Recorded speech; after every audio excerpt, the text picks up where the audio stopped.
Bismillahirrahmanirrahim. Assalamualaikum warahmatullahi wabarakatuh. Waalaikumsalam warahmatullahi wabarakatuh. Apa kabarnya Bapak Ibu semua? Alhamdulillah, luar biasa. Allahu Akbar. Nah, luar biasa pagi hari ini semuanya sangat bersemangat ya Bapak Ibu ya. Oke, saya sangat berterima kasih atas kehadiran Bapak Ibu semua yang bersedia telah menghadiri seminar budaya positif. Oke, baiklah, untuk memperlancar acara mungkin sebelum memulai kita berdoa dulu ya Bapak Ibu ya.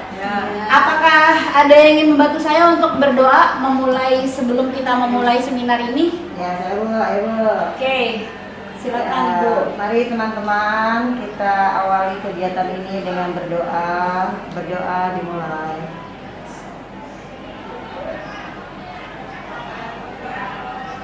Berdoa selesai. Oke, terima kasih Miss Hera sudah memimpin doa. Baiklah Bapak Ibu, seminar kali ini adalah tentang budaya positif. Tentu Bapak Ibu sudah sering mendengar kan mengenai budaya positif. Nah, untuk budaya positif ini adapun yang nanti akan kita capai dalam seminar ini adalah di sini kita dapat memahami apa sih konsep pendidikan menurut Ki Hajar Dewantara yang dihubungkan dengan konsep budaya dan lingkungan positif di sekolah yang berpihak pada murid. Nah, sebelumnya kita juga sudah mempelajari di modul 1.1 yaitu tentang berpihak pada murid, yaitu filosofi Ki Hajar Dewantara yang berpihak pada murid. Lalu juga melakukan evaluasi dan refleksi tentang praktik disiplin dalam pendidikan Indonesia secara umum untuk mendapatkan pemahaman baru mengenai konsep disiplin positif untuk menciptakan murid dengan profil pelajar Pancasila. Nah, ini sesuai dengan kurikulum yang baru ya Bapak Ibu ya, kurikulum Merdeka, di mana di sini menumbuhkan karakter pelajar sesuai dengan profil pelajar Pancasila. Di sini juga capaian yang ingin dicapai adalah memahami peran sebagai guru untuk membangun budaya positif dengan menerapkan konsep disiplin positif dalam berinteraksi dengan murid. Ya, ini adalah tujuan capaian yang akan kita pelajari dalam seminar hari ini. Nah, kita lanjutkan. Nah, ada game sedikit. Bapak Ibu bisa berpasang-pasangan nih, berdua-dua. Ya. Bu Zaki dengan Bu Lela, Bu Fitri sama Bu Yui. Berdua. Bukan serentak, bukan. Iya. Cobalah buka main gamesnya. Jadi, salah satu di antara Bapak Ibu tugasnya adalah mengepalkan tangan. Ya. Salah satu aja, kalau dua-duanya untuk siapa yang buka. Salah satunya, nih kan berpasang-pasangan. Salah satunya mengepalkan tangan. Anggaplah yang di dalam tangan Bapak Ibu itu sesuatu yang berharga. Ya, dengan keyakinan Bapak Ibu itu di dalam tangan Ibu ada sesuatu yang berharga. Ya. Teman yang di sebelahnya, silahkan coba untuk membuka tangan temannya yang mengepal. Terserah mau caranya bagaimana, mau dibujuk, mau dipaksa, mau dikelitikin, jangan gitu ya.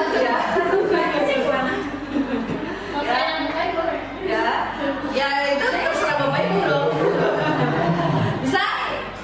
Bisa ya. Sekarang Bu Isna, siapa yang menutup? Bu Isna. Bu Isna sama Bu Indah, ayo silakan. Bu Endah dengan Bu Dinta, Bu Yuri sama Bu Putri. Ayo, silakan.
Bisa. Ya, Bu Lela kenapa? Kenapa nggak dibuka? Apa dibuka? Nah, saya tidak dibuka. Kenapa? Kami sih nggak mau bagi-bagi.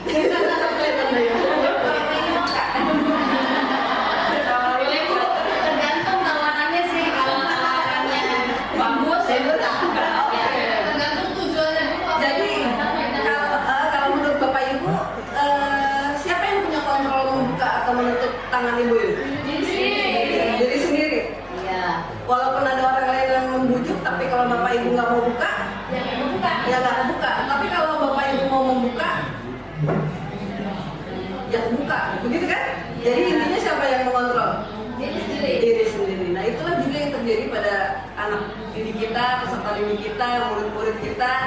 Sebenarnya, nah kita masuk ke teori kontrol. Kan tadi Bapak Ibu bilang ya, siapa sih yang bisa mengontrol? Diri sendiri. Sama, murid-murid kita juga sebenarnya seperti itu. Yang mengontrol mereka, ya diri mereka sendiri. Bapak Ibu bisa nggak kira-kira mengontrol mereka kalau mereka tidak mau? Tidak. Atau kalau mereka mau, berarti mereka mempersilahkan dirinya ya untuk dikontrol.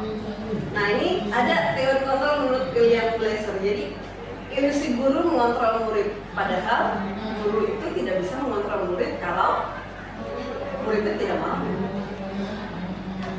Ilusi bahwa semua penguatan positif itu efektif dan bermanfaat. Kira-kira pasti tidak penguatan positif itu efektif dan bermanfaat. Kalau menurut Bapak Ibu, ada yang jadi bermanfaat, ada yang jadi tidak. Bagaimana kalau misalkan murid-murid kita bergantung dengan penguatan positif kita terus menerus? Bisa nggak kira-kira? Jadi apa? Nggak kreatif. Jadi ganti-gantinya beol. Nah, jadi dia menunggu ya, menunggu instruksi. Yang ketiga, bahwa kritik bisa membuat orang merasa bersalah, dapat menguatkan karakter. Bapak Ibu setuju tidak? Kritik itu bisa menguatkan karakter, atau malah sebaliknya? Iya. Ada yang makin kuat, ada yang makin minder. Kita kritik, kita tekan, kita push, dia bukannya makin buka, makin strength, malah makin gak mau, malah mungkin bisa jadi menimbulkan kesan gak suka, benci, atau dia menghakimi dirinya sendiri. Oh kata ibu ini saya gini berarti saya nggak bisa. Jadi seperti itu. Yang terakhir, bahwa orang dewasa punya hak untuk memaksa. Setuju tidak Bapak Ibu? Di sini kan Bapak Ibu pasti punya anak semua ya. Apakah Bapak Ibu dengan posisi orang tua dan orang dewasa berhak untuk memaksa? Ya, masa yang Ada kalanya harus memaksa, tapi kalau anaknya tidak mau dipaksa, itu lagi ibadah ya ada hal-hal yang betul. Nanti kita akan pelajari di materi selanjutnya ya, gimana kita boleh paksa atau tidak. Kalau tidak boleh paksa terus harus gimana? Sementara mereka tergantung ya anaknya bisa dipaksa atau enggak gitu kan. Nah, kalau ngomong yang tadi aturan dan lain-lain itu kan biasanya hubungannya sama disiplin. Kalau menurut Bapak Ibu nih, disiplin itu apa sih? Sesuatu yang baik kah?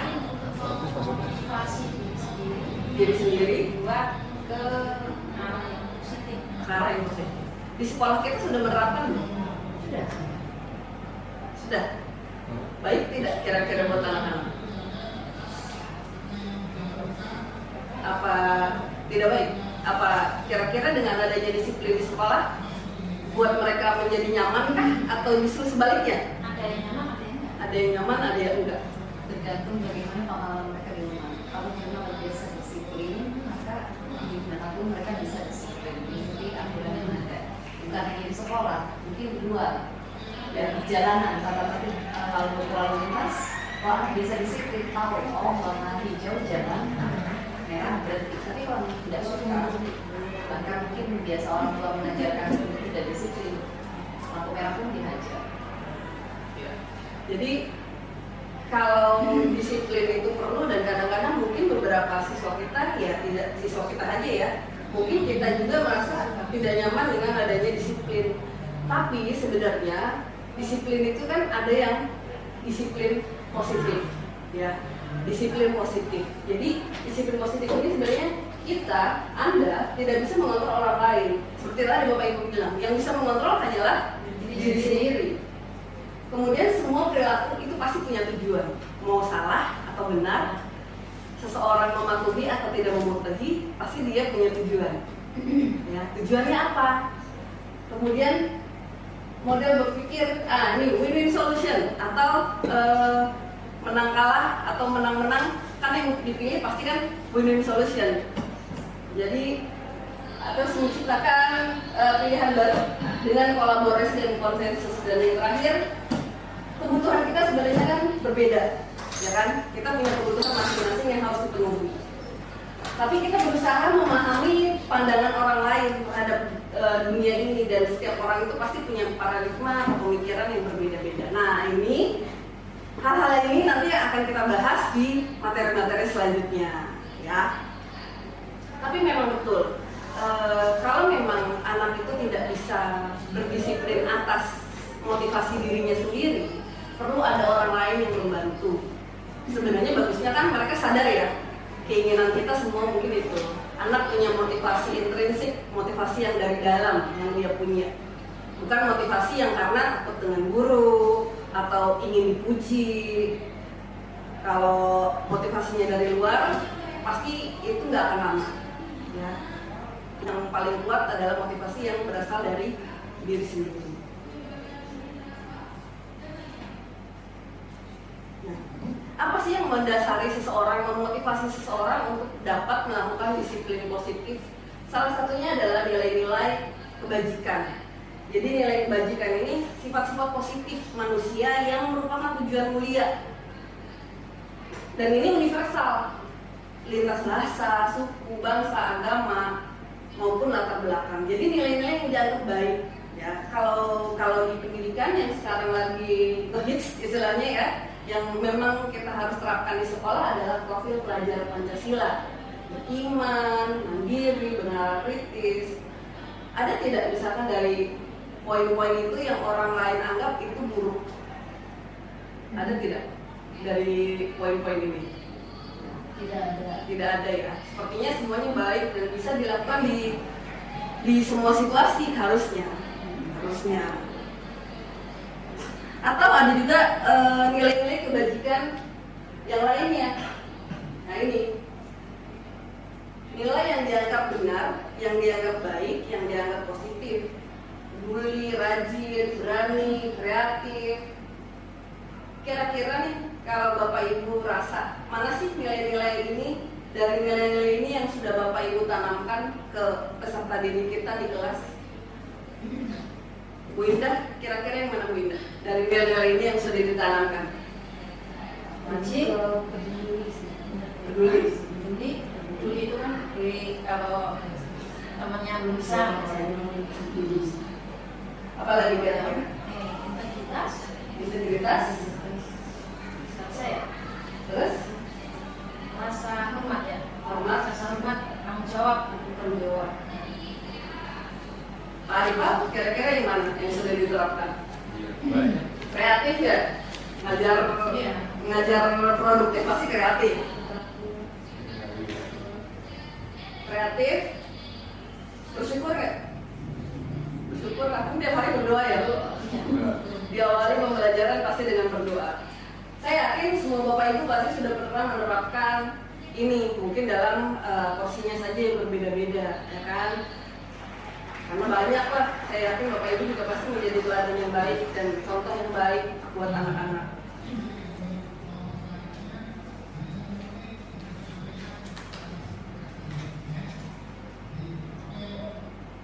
Nah, yang tadi kita bahas sebelumnya bahwa yang terbaik adalah motivasi yang berasal dari dalam.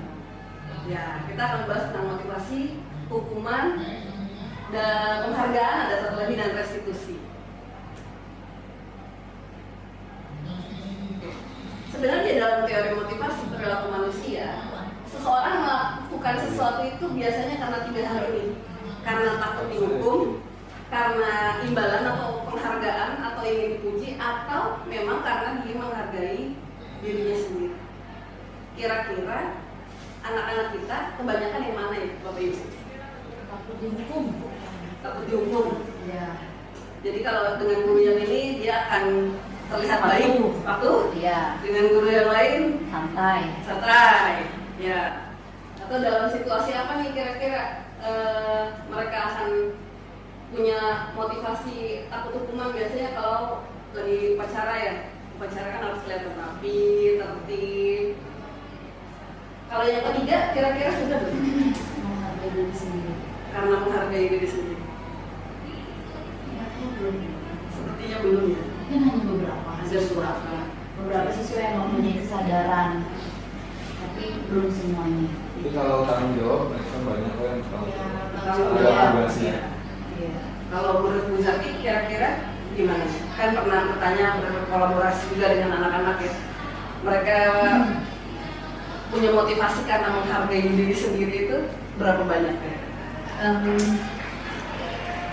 Saya tidak bisa mengukur semuanya ya, tapi kebanyakan mereka yang menghargai diri sendiri itu karena sudah biasa ketika di sekolah sebelumnya sudah biasa penghargaan dan guru jika mereka berprestasi, mereka melakukan kebaikan, dan di rumah juga ada support dari orang tua ketika mereka ada di sekolah kita. Itu masih mereka terapkan dan tidak ada kata yang memaksa untuk melakukan kebaikan, budaya positif itu tidak ada. Dengan kesadaran sendiri karena mereka ingin menghargai dirinya sendiri dan yakin dengan potensinya ada pada dirinya sendiri sehingga mereka berpikir jauh ke depan. Nanti saya akan menjadi orang yang tidak berharga ketika saya tidak melakukan hal-hal yang positif. Bagi mereka yang biasa menghargai diri sendiri itu melakukan hal yang positif atau budaya positif itu suatu kebutuhan, bukan keharusan, bukan karena takut hukuman. Iya. Jadi alhamdulillah ya, mungkin sudah ada anak-anak kita yang dia merasa oh ini saya lakukan bukan karena orang lain, bukan karena orang tua saya, bukan karena guru saya, tapi memang karena saya yang mau melakukan. Balik lagi ke materi kita yang awal ya, kontrol sebenarnya yang mengontrol siapa ya, diri sendiri. Balik lagi.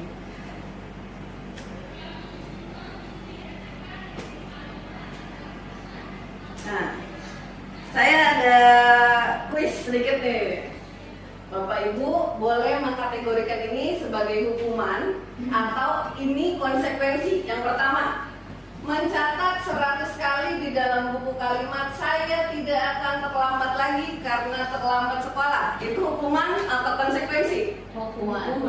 Hukuman, oke. Lari mengelilingi lapangan basket 2 kali karena terlambat hadir sekolah. Hukuman. Hukuman.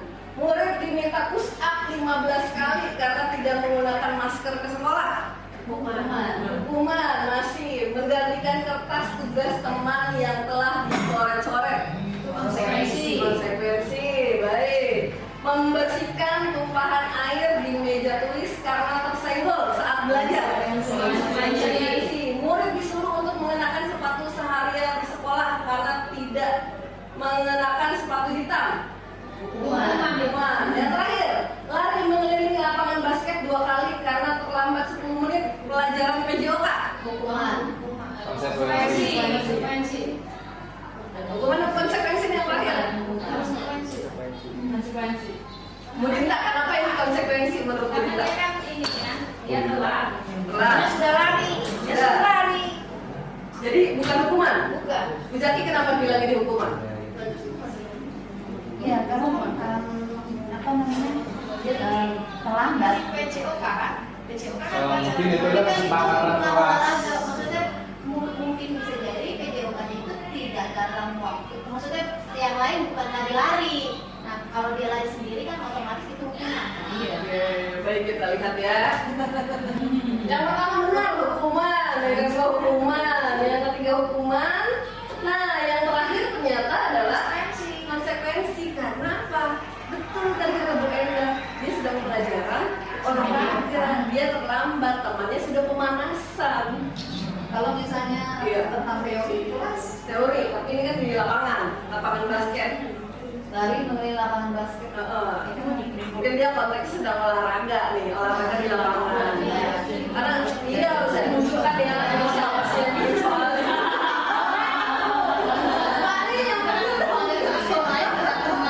Iya, tapi mungkin kalau berpikirnya kalau PJOK pasti di lapangan ya. Guru PJOK jarang ngasih teori untuk guru bahasa gitu. Pokoknya praktek. Lagi-lagi kalau lagi sehat gitu ya. Kalau menurut Bapak Ibu beda nggak hukuman dari konsekuensi? Beda. Kalau hukuman,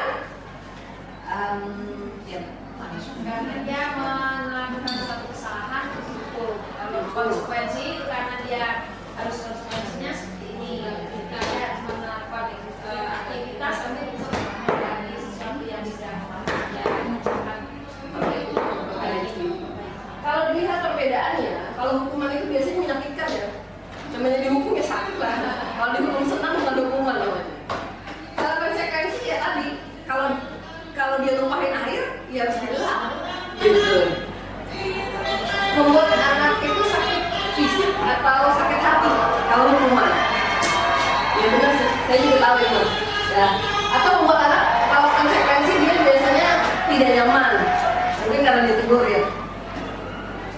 Nah, konsep diri kalau dihukum itu biasanya buruk. Biasanya kalau hukuman itu kan kadang-kadang cuma sepihak ya Bapak Ibu. Kita yang menentukan. Kalau konsekuensi biasanya dia sadar sendiri, dia tahu. Atau kesepakatan di awal. Jadi kalau kamu begini, kamu harus gimana?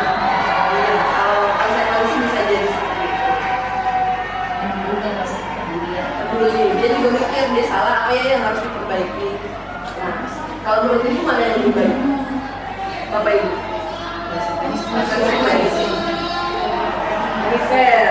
Tapi ternyata ada yang lebih baik dari konsekuensi. Ya, nanti kita belajar di selanjutnya. Saya keep dulu nih, biar lebih keren dan penasaran.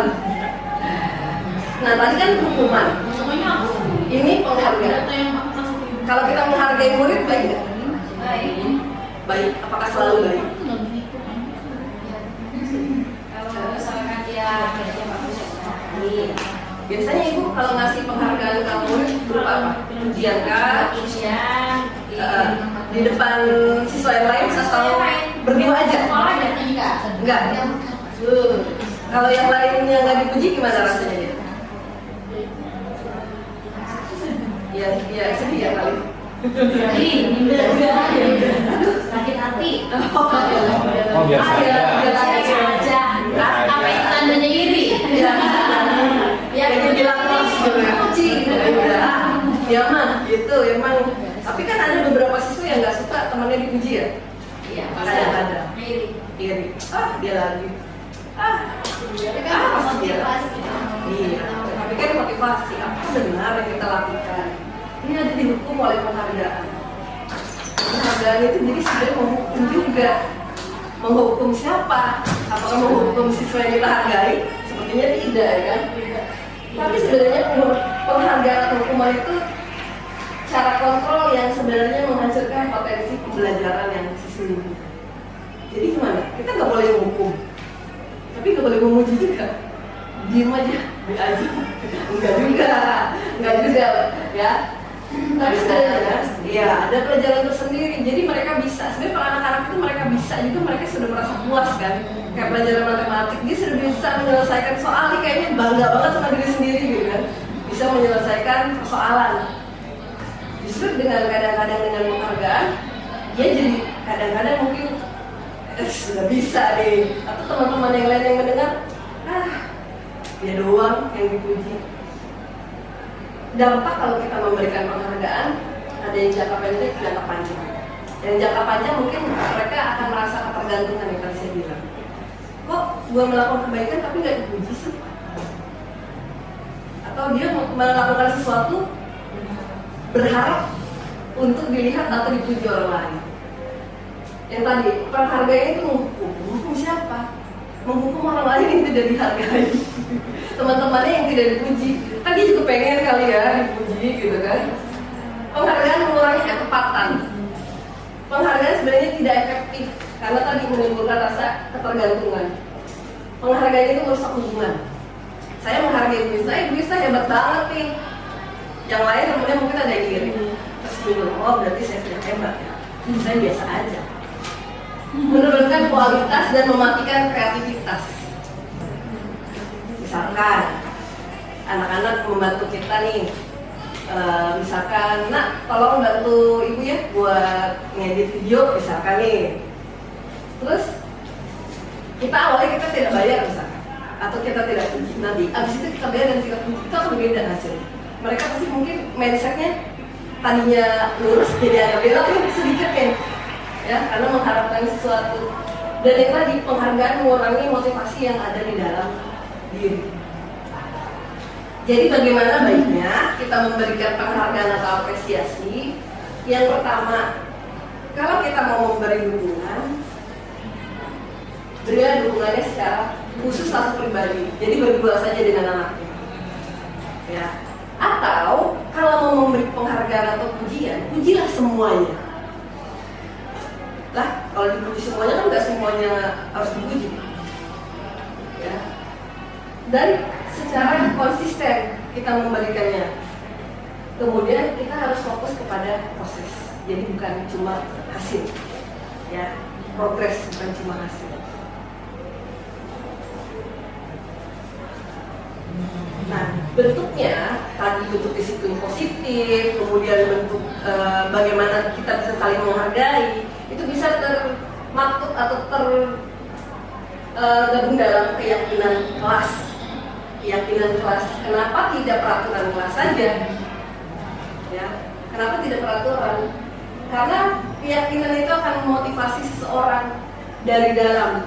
Ya, seseorang itu bisa lebih tergerak dan lebih semangat untuk menjalankan keyakinannya.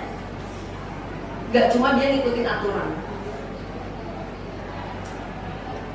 Keyakinan kelas ini beda dengan peraturan kelas. Kalau peraturan kelas biasanya kadang-kadang bukan siswa yang membuat, bukan disepakati oleh kedua belah pihak, tapi biasanya kalau saya pribadi ya dulu bikin peraturan kelas, ya saya yang buat, anak-anak harus menyetujui. Kalau saya, ya sebenarnya kalau aturan sekolah mungkin sama juga ya, sekolah yang buat, ini silahkan siswa pelajari.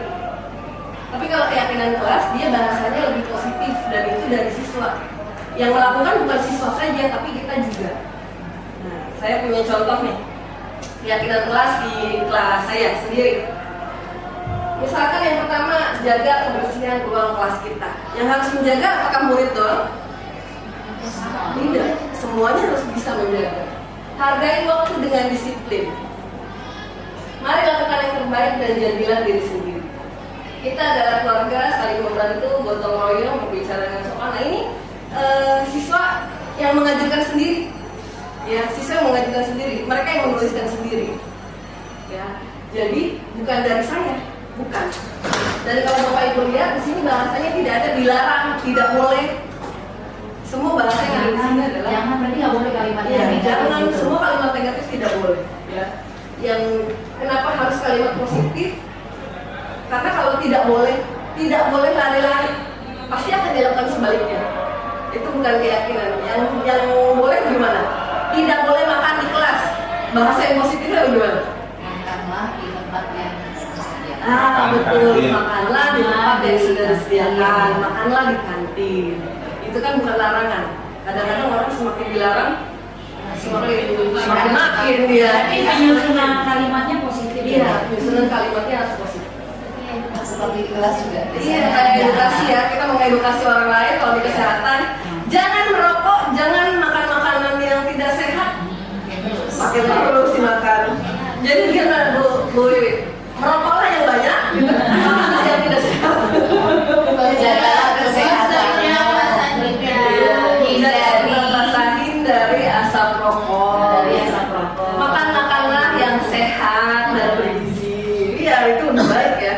Tidak ada kata negatif di sini. Soalnya di kelas ketika ada siswa yang kita tahu jawabannya salah, tapi kita jangan bilang, hindari kata kamu salah. Iya betul. Hindari kata-kata itu kurang tepat, itu juga masih belum. Ada jawaban yang lain. Ada jawaban yang lain. Apakah kalian setuju? Apakah setuju? Atau apakah yang lain ada punya pendapat? Mungkin Biasa bisa memberi ya. anak menjadi termotivasi. Iya, kalau dia udah di-judge, biasanya dia nggak mau coba lagi, nggak mau Langsung. Kemarin aja salah, udah gitu. Kadang-kadang anak Ngomong kalau jawab. iya, anak-anak salah. Kadang malu, aku disurakin juga sama temennya. Padahal temennya nggak jawab. Kalau menurut saya Bapak Ibu perlu buat ini keyakinan kelas atau ketika di awal mengajar disepakati bersama dari murid dari Bapak Ibu. Jadi apa yang sesuai sama keyakinan yang sudah dibuat. Baik ya. Kadang-kadang keyakinan kelas ini kan nggak selamanya dipatuhi ya kan sama anak-anak. Padahal mereka yang bikin, mereka yang tidak mematuhi gitu kan. Ya, Kenapa sih? konsekuensinya. Iya. Kenapa sih kira-kira mereka tidak mematuhi aturan, tidak mematuhi apa yang sudah mereka yakini sendiri? Ya, silakan dilanjut oleh Bu Lela. Masih semangat Bapak Ibu? Semangat! Biasa. Oke. Masih sama dengan budaya positif, yaitu kebutuhan dasar manusia. Pastinya kalau mengenai kebutuhan dasar manusia, kita semua sudah tahu ya Bapak Ibu ya. Ada apa saja sih di kebutuhan dasar manusia, apalagi kalau di keperawatan Bapak Ibu, ini anak-anak sudah sangat mempelajari, sudah familiar.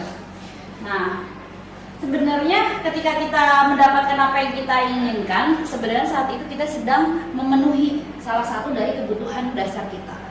Nah, jadi ketika ada siswa yang melakukan pelanggaran, mungkin saja itu dalam upaya memenuhi kebutuhan dasarnya yang belum terpenuhi. Nah, untuk mengetahui hal itu, penting bagi kita untuk mengetahui nih apa saja kebutuhan dasar manusia. Yang pertama adalah bertahan hidup.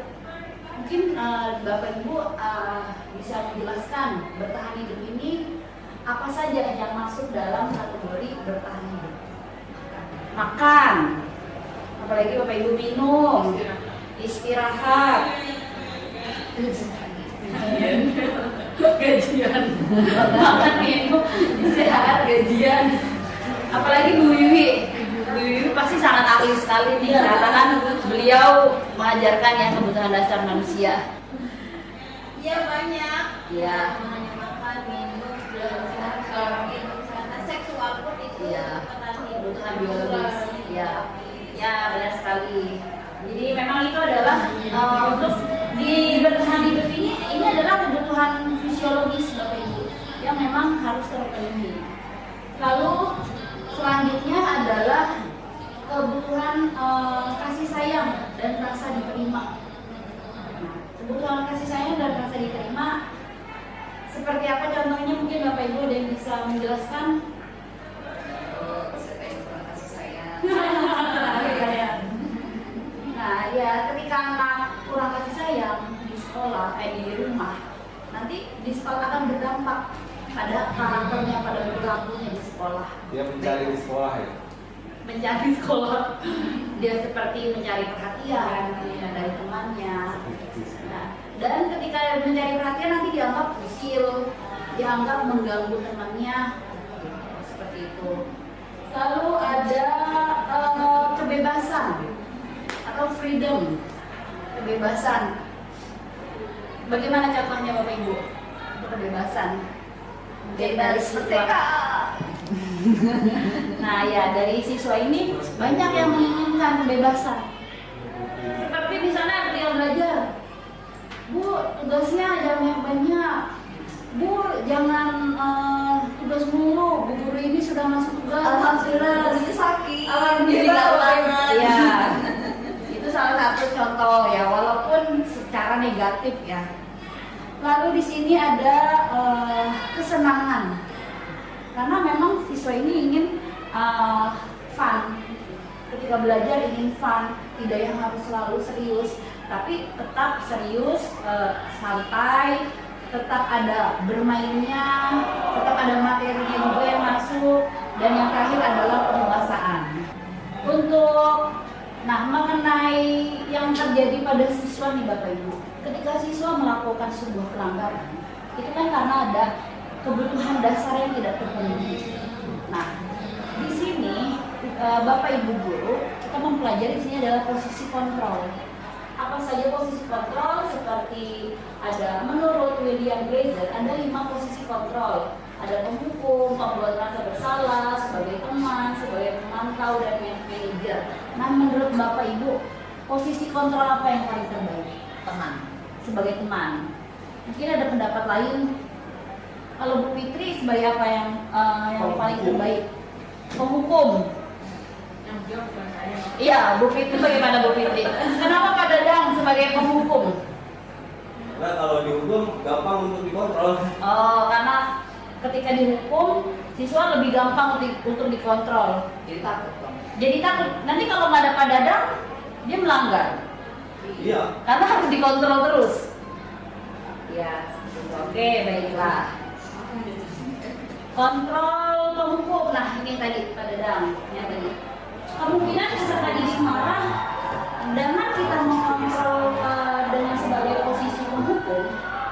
Kemungkinan itu kan kita berarti marah ya, marah kepada siswa. Apa yang dirasakan oleh siswa, mereka akan merasa marah, merasa dendam, dan justru akan lebih keinginan untuk melanggar lagi.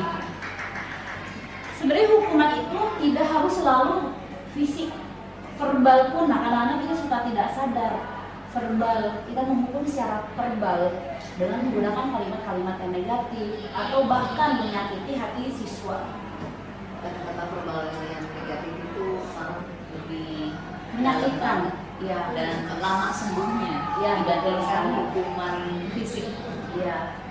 Kalau hukuman fisik mungkin ketika dipukul ya hilang sakitnya ya beberapa menit. Tapi kalau dalam verbal, kata-kata hukuman secara verbal dengan mengucapkan kalimat yang negatif, itu biasanya siswa itu akan ingat bahkan sampai dewasa. Bahkan sampai dia sudah tua, dulu saya pernah guru saya dikatain ini. Dan itu sangat membekas sekali Bapak Ibu. Dan kadang-kadang kita suka terlupa, tidak sadar. Terus di sini adalah senantiasa mengatakan bahwa sekolah memerlukan sistem dan senantiasa percaya bahwa hanya ada satu cara pembelajaran bisa berhasil, yaitu cara diajar. Jadi di sini tipe penghukum ini beranggapan ya udah caranya dengan cara menghukum itu udah cara yang paling tepat, cara berhasil. Itu iya sebagai diktator merubah karakter siswa. Nah, ini adalah kontrol pembuat orang merasa bersalah. Di sini siswa ini akan merasa bersalah, telah mengecewakan, telah merasa gagal, tidak sanggup membahagiakan orang lain, tertekan. Dengan cara kita sebagai pendidik ini seperti bersuara lebih lembut, menggunakan selingan, membuat orang lain tidak nyaman, bersalah atau rendah diri. Contohnya bagaimana Bapak Ibu? Kita sebagai pembuat siswa merasa bersalah ini, siswa bersalah melakukan pelanggaran. Nah, kita ingin bahwa dia itu merasa bersalah atas perbuatannya. Di sini kontrol pembuat orang merasa bersalah. Contoh kalimatnya bagaimana Bapak Ibu?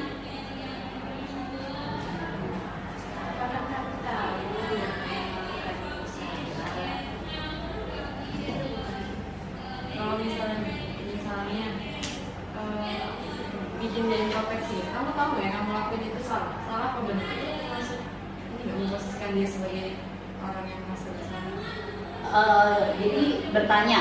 Iya, bikin dia introspeksi yang menurut kamu yang kamu lakuin ini benar apa salah? Kalau itu bukan termasuk kontrol pembuat orang merasa bersalah. Kalau itu lebih nanti kita ada lagi tahapannya, namanya Sabar. Mungkin gini caranya. Iya. Coba kamu lihat, gara-gara kamu, Iya. semua jadi berantakan. Iya. Gara-gara kamu, ini jadi nggak berjalan dengan baik. Gara-gara kamu, alat ini rusak. Seperti itu. Kalau itu sebenarnya menghukum tapi secara fisik, secara verbal. Kalau misalnya membuat orang merasa bersalah gini, ayolah tugasnya dikerjakan. Masa ibu sudah capek-capek menjelaskan, kamu nggak mau mengerjakan. Jadi siswa merasa bersalah. Oh iya, bu guru ini sudah capek loh, sudah menjelaskan, sudah capek membuat soal, kenapa tidak dikerjakan? Jadi gitu. Kalau kita kasih hukuman, misalnya dia yang membuat kesalahan, tapi misalnya kamu ini udah masuk terus, udah sekolah lari dari lapangan itu juga Itu tipe penghukum. Itu itu ke penghukum. Jadi kalau yang tadi berarti kan secara fisik, kalau yang gara-gara kamu ini berarti kan secara verbal. Kalau yang sebagai pembuat orang merasa bersalah, jadi saya kecewa sama kamu telah melakukan ini. Mengapa kamu tidak mengerjakan tugas? Mengapa kamu sudah selalu datang terlambat? Padahal ibu setiap hari sudah selalu mengingatkan loh, ibu capek loh, jadi gitu. Jadi dari kitanya gitu ya, iya mungkin apa yang kita lakukan sehingga dia merasa bersalah. Nah, itu maksudnya. Misalnya gini, bisa nggak? Kita sudah buat kesepakatan Ya. untuk diadakan pengerjaan. Ya. Kemudian Bapak sudah memberikan tugas. Ya. Dan Bapak sudah mengurangi sebagian, tapi sudah lewat deadline. Ya. Itu bagaimana yang belum? Ya, yaitu seperti itu ada nanti namanya adalah segitiga restitusi. Nanti akan saya jelaskan ke depannya. Bagus sekali Pak Rival. Rupanya Pak Rival pemikirannya jauh. Luar biasa. Oke, ini kontrol sebagai teman. Nah, di sini siswa ini senang merasa dekat sama gurunya. Bahkan tidak pintu. Ya, bahkan digangguin terus. Peserta didik, tapi di sini akan menjadi tergantung kepada guru tersebut, merasa bisa mengandalkan pendidik atau kita guru untuk membantunya dan hanya akan berbuat sesuatu bila yang menyuruh adalah guru tersebut. Karena merasa siswa ini merasa dekat sama gurunya, merasa sebagai teman, jadi iya maunya sama guru ini.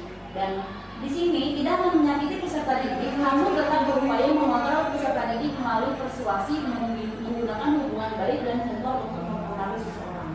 Nah, kalau kontrol sebagai teman nih Bapak Ibu, apakah menurut Bapak Ibu ini adalah posisi yang terbaik?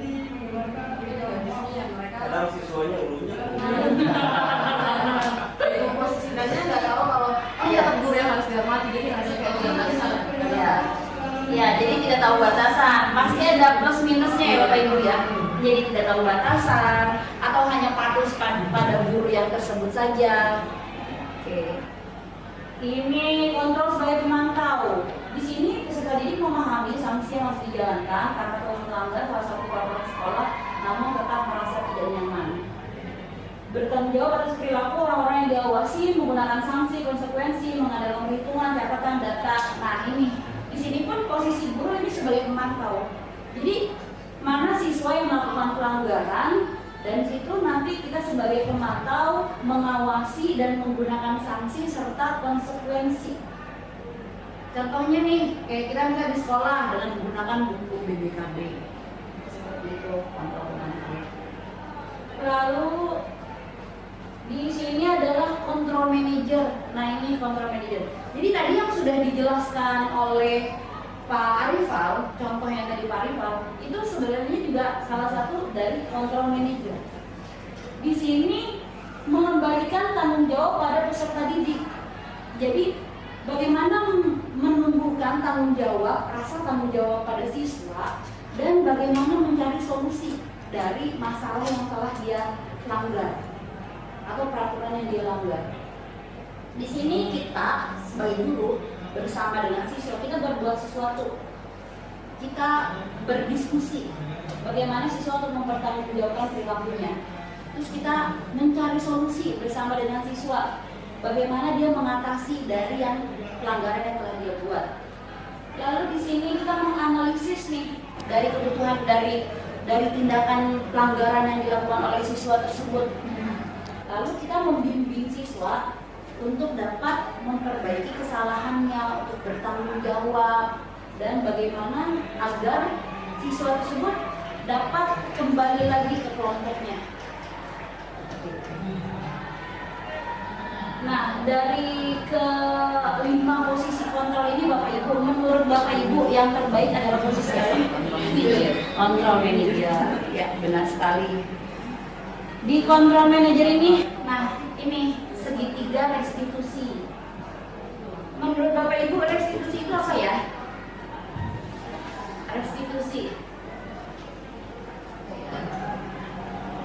Restitusi, nah ini proses menciptakan kondisi baik bagi murid untuk memperbaiki kesalahan mereka sehingga mereka bisa kembali pada kelompok mereka dengan karakter yang lebih kuat. Jadi ketika siswa melakukan kesalahan atau pelanggaran, nah di sinilah peran kita.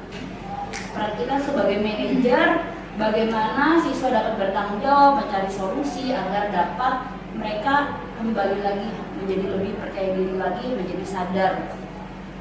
Nah di sini siswa ini dengan adanya restitusi, siswa ini menjadi lebih memiliki tujuan, lebih disiplin, dan dapat memulihkan dirinya setelah berbuat salah. Untuk segitiga restitusi ada 3 tahapan. Pertama ini adalah di sini ada menstabilkan identitas. Di sini contoh kalimatnya Bapak Ibu, setiap orang pasti pernah melakukan kesalahan, atau bukan satu-satunya yang pernah melakukan ini. Jadi di sini kita menstabilkan identitas dalam arti di sini siswa ini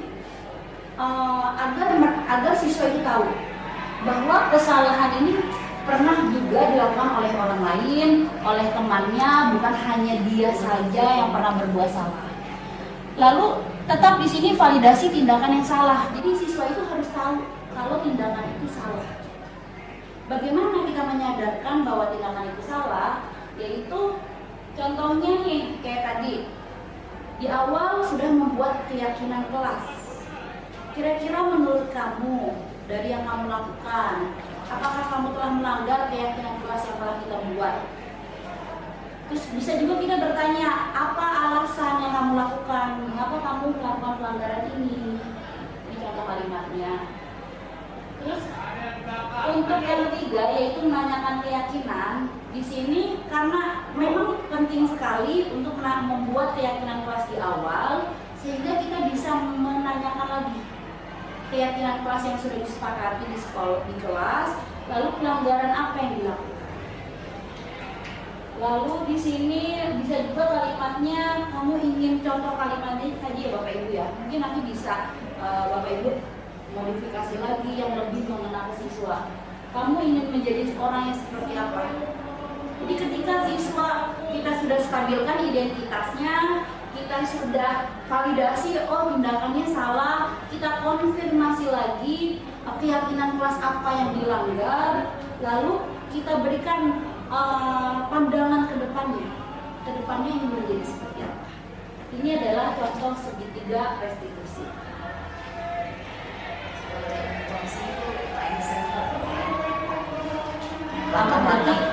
Langkah-langkah itu langkah-langkah. Nah, mungkin Bu Zaki kan sering menangani kasus ya, ada beberapa siswa ya.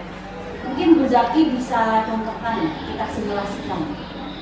Bu Zaki berperan sebagai guru dalam menerapkan segitiga restitusi. Mungkin Pak Rifal sebagai siswa yang melakukan pelanggaran. Ya, bagaimana Bu Zaki? Yang lain lah. Ya, silakan disimulasikan. Yang lain mungkin sudah ada yang mencoba. Ayo Bu Indah. Bu Indah sebagai guru. Enggak, saya guru. Oh, berarti Pak Rifal lagi jadi guru. Tadi kan Pak Rifal sudah, iya kan? Sudah melangkah jauh ke depan. Kontrol manajernya sudah menguasai. Berarti sekarang Pak Rifal akan mensimulasikan bagaimana penerapan segitiga restitusi ke siswa. Jadi ceritanya siswanya ini melakukan pelanggaran apa nih? Main handphone di kelas. Berarti di sini, ya.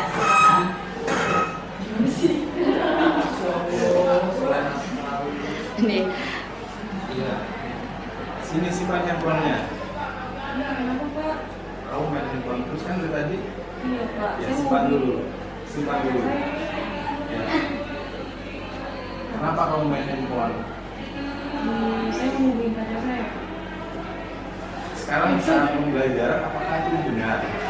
Salah nih Pak. Rasa apa yang kamu lakukan saat belajar? Berarti benar Pak. Sekarang kamu kenapa main handphone? Enggak Pak, saya salah. Baiknya saat ini handphonenya kamu apakan? Saya simpan aja Pak. Ya disimpan. Kemudian kamu apa ya setelah? Tunggu dulu, belum keluar dulu.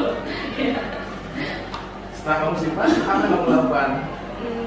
Saya memperhatikan Bapak. Apa tujuan kamu memperhatikan? Supaya saya dapat Apakah kamu akan mengulangi lagi? Tidak tahu. Ya sudah, gitu aja.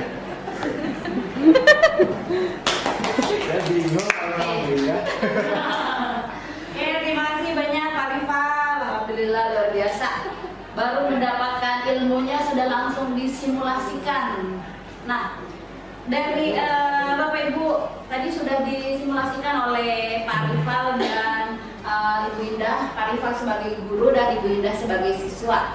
Nah, dari yang tadi disimulasikan, apakah sudah menerapkan segitiga restitusi dari mulai menstabilkan identitas, validasi tindakan yang salah sampai menanyakan keyakinan? Belum. Validasi tindakan yang salah aja. Baru validasi tindakan yang salah. Ya. Berarti yang menstabilkan identitas terlewat ya? Terlewat. Ya. Tapi yang ketiga udah dia. Yang ketiga yang menanyakan keyakinan. Tindakan keyakinan. Apakah benar tadi yang kamu lakukan? Ya.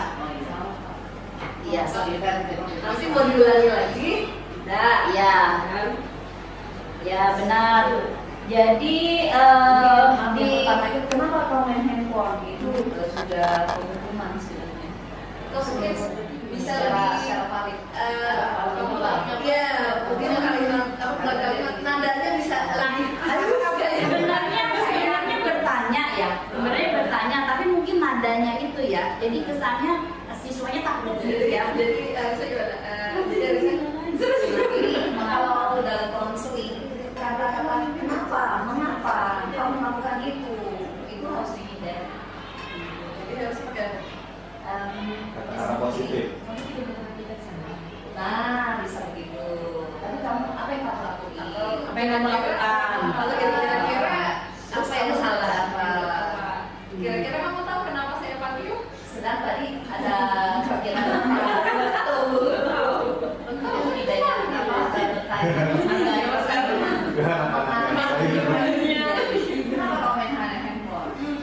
Berarti bentuk pertanyaannya ya. Ya. Bentuk pertanyaannya mungkin lebih pertanyaan terbuka atau menggali. Jadi kita bisa menggali lebih banyak dari siswa. Ya. Nah, di sini yang segitiga restitusi pertama ini kan kita menstabilkan identitas. Jadi bisa di awal saya tidak mencari siapa yang salah, bisa di sini. Atau saya lebih tertarik untuk menyelesaikan masalah. Jadi kalimat di sini kan lebih positif ya, Bapak Ibu ya. Kalau memang kita di awal sudah secara mujas dia salah, biasanya siswa itu tidak akan berusaha menutupi lagi kesalahannya. Tidak bicara jujur. Iya, dia tidak bicara jujur. Dia akan ngumpetin lah kesalahannya. Tapi ketika kita di awal di sini sudah kita membuka dengan kalimat positif, saya tidak tertarik, saya tidak mencari siapa yang salah, dan atau semua orang-orang berbuat salah. Di situ siswa akan, oh iya, saya merasa guru tidak terlalu menjas saya dengan kesalahan ini. Jadi saya akan lebih terbuka ketika ditanya. Di sini di validasi tindakan membantu murid mengenali kebutuhan dasar yang ingin dipenuhi. Pasti ada kebutuhan dasar yang tidak terpenuhi, makanya dia melakukan pelanggaran tersebut. Nah, di sini di validasi tindakan yang salah tadi sudah dilakukan, contohnya oleh Pak Rifal, benar sekali. Dan menanyakan keyakinan juga benar sekali, tadi sudah dilakukan. Nah, mungkin yang bisa ditambahkan adalah mencari solusi. Dengan guru mendiskusikan kepada siswa mencari solusi dari permasalahan ini. Dari kebutuhannya ya. Dari kebutuhan yang tidak terpenuhi ini, mencari solusi. Kira-kira menurut kamu dari kesalahan ini apa yang dapat kamu lakukan? Misalnya, ya Bu, saya akan menyimpan handphone saya akan mematikan handphone saat pembelajaran. Jadi ada solusi, ada niat baik, itikat baik dari siswa untuk memperbaiki kesalahannya. Solusi yang dibuat oleh siswa itu akan dihakim. Iya. Mereka harus bertanggung jawabkan daripada solusi itu kita yang buat. Ya betul sekali.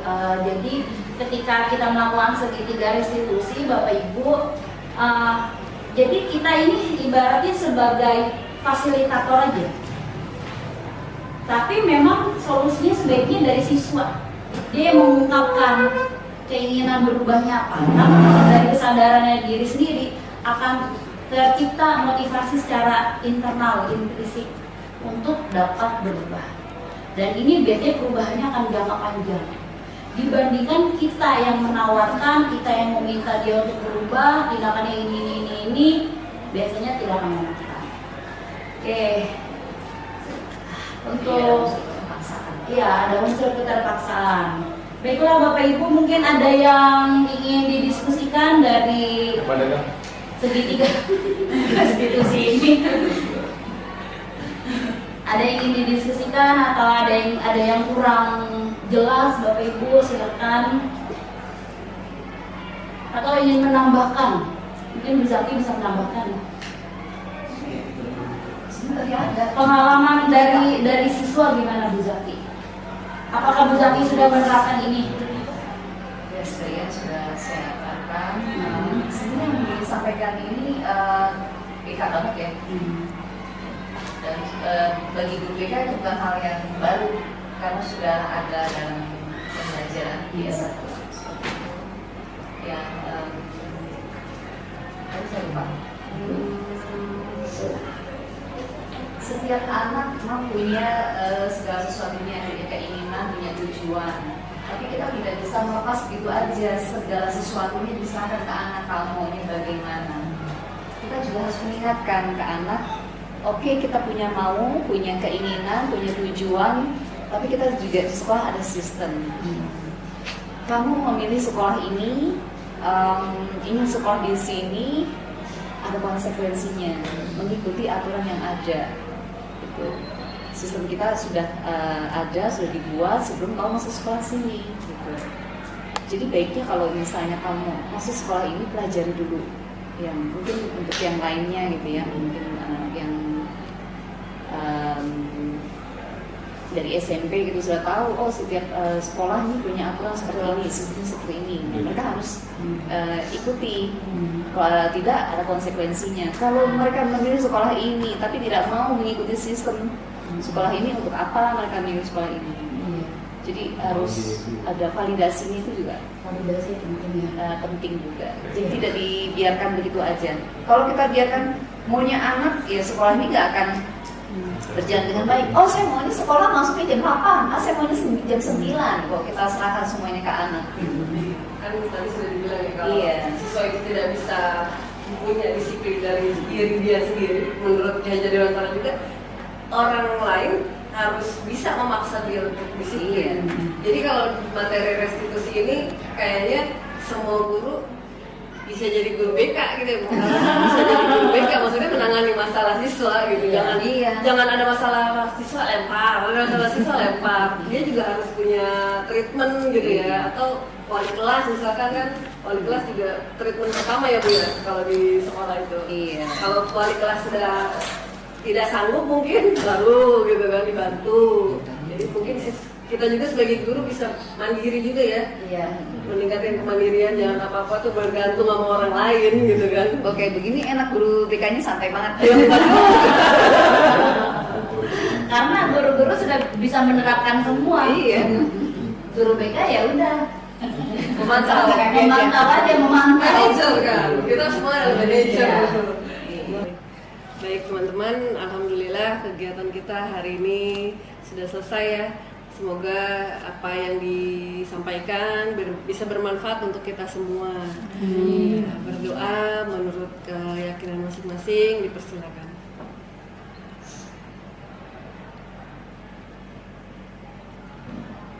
Selesai. Baik, alhamdulillah Bapak dan Ibu, materi kita hari ini sudah bisa disampaikan ya. Semoga kita bisa menjadi guru yang jauh lebih baik mungkin dari sebelumnya, bisa menerapkan tadi posisi-posisi kontrol, atau bisa mentreatment anak, memanusiakan manusia ya. Itu kadang-kadang mungkin kita manusia tapi kurang manusiawi mungkin kadang-kadang ya. Dengan ini bisa jadi memang namanya perubahan, jangan langsung hari ini berubah besok malah tidak berubah lagi, lebih baik sedikit-sedikit tapi bertahap konsisten ya. Mungkin memang idealnya betul posisi manajer yang terbaik, tapi kadang-kadang mungkin kita harus menerapkan yang lain dalam suatu kondisi tertentu ya, posisi teman atau kondisi hukum. Tapi ya balik lagi, lebih baik kita melakukan restitusi ya, konsekuensinya apa gitu kan. Atau mereka melanggar itu kalau sekali, 2 kali mungkin kita masih bisa jadi manajer, tapi kalau udah 3 kali kita kan pasti buat apa sih yang harus siswa ini lakukan. Kalau sudah berkali-kali kan gak semua siswa mungkin akan sama ya treatmentnya gitu. Baik Bapak Ibu, terima kasih untuk kehadirannya hari ini. Assalamualaikum warahmatullahi wabarakatuh. Waalaikumsalam. Terima kasih ya Bapak Ibu.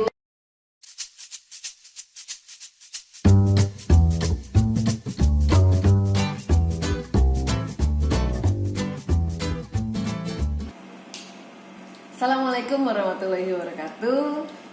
Perkenalkan, saya Amelia Nur Kartika, guru dari SMK Negeri 4 Kota Tangerang Selatan.